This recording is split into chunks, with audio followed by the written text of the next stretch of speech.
Y por favor protege a mis padres, hermanos, a mis hijos, mis amigos y toda mi familia. En el nombre de Jesús. Amén.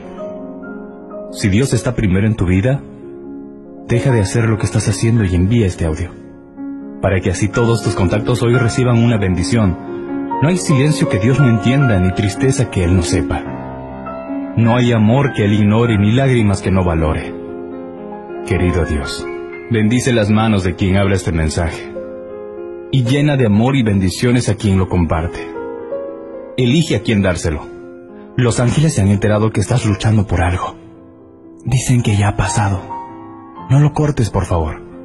Estás avisado. Esta noche se arreglarán 2 asuntos de tu vida para tu alivio. Mañana será un mejor día. Te dejo 12 ángeles, 1 para cada mes. Deberás dárselos a 12 amigos, incluyéndome a mí. En 12 minutos te llegarán buenas noticias. Hazlo con fe. Dios te bendiga.